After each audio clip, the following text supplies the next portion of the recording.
Dog, videom qani endi? Nega tani bunaqa? Hammaga salom do'stlar. Sizlar Musulmon Gaming kanalidasizlar. Va bugungi videoda biz qanday qilib ajoyib setlar orqali zo'r qushlarni topishni o'rgataman. Videoni boshlashdan avval like bosib, obuna bo'lishni unutmanglar. Unda biz setlar terishni boshlaymiz. Let's go. Xo'sh, birinchi set, bu set orqali juda uzun qishloqqa paydo bo'lishimiz mumkin. Bu setning nomi robot. Agar biz bu yerga robot deb yozdik. Endi sozlashga olamiz va ko'rib turishingiz mumkin. Mana unda joylarda paydo bo'lasizlar va biz bu yerdan chiqib olib uchishni boshlasak, qishloq ko'rinadi. Bu qishloq 1, 2, 3 juda katta va nari tarafda yana davomi ulangan bo'ladi. Bu yerda va u yerda va bu yerda o'ta katta uylar. Lekin bu qishloqda minus tarafi kuznetsda uyi yo'q. Oddiy uylar. Lekin bu tomda ham narsa eksa ham bo'ladi. Ajoyib uy. Juda qiziq uy. Bu yerda esa suv bor, bu yerda esa jitillar bor. Xo'sh, endi keyingi generatsiyaga o'tamiz. Keyingisi esa bizda hammaga mashhur Mimi.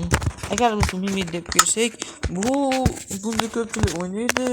Bu yerda biz oddiy qishloqda paydo bo'lamiz.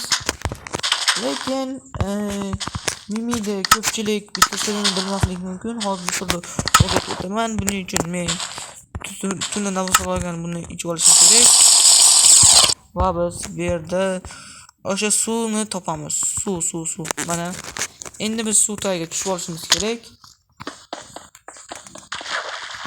O'sha biz bu yerda bizgandan keyin ajoyib narsa hosil bo'ladi.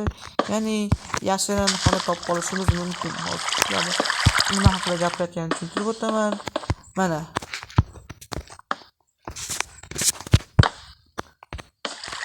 qo'yaylik.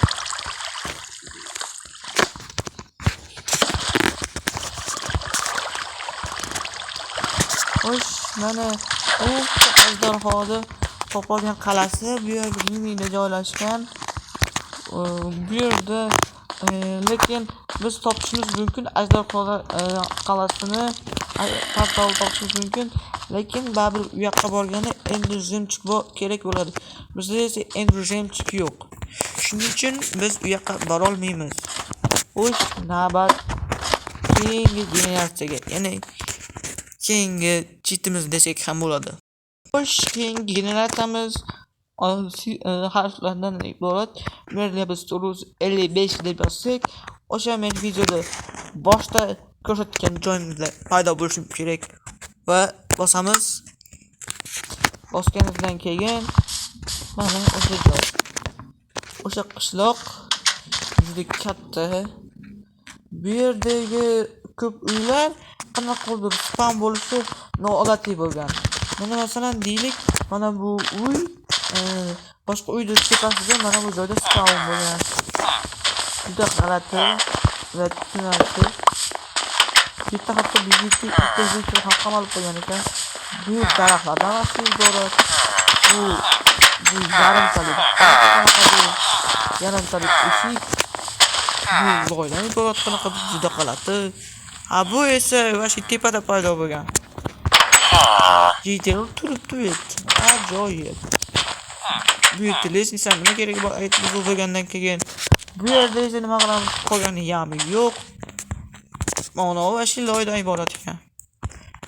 Mana yarimtalik uylardan biri. Mana yana bittasi.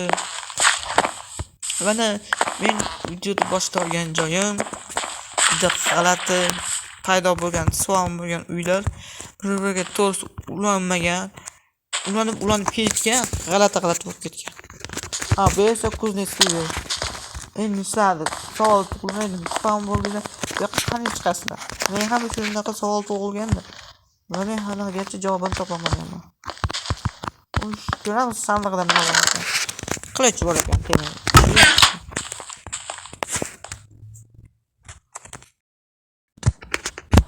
Shu bilan biz videomiz esa o'z nihoyasiga yetyapti. Agar sizlarga shu video yoqqan bo'lsa, bitta obuna, like tugmani bosib qo'yinglar. Bunda biz keyingi videolargacha uchrashguncha deb qolamiz. Hammaga xayr.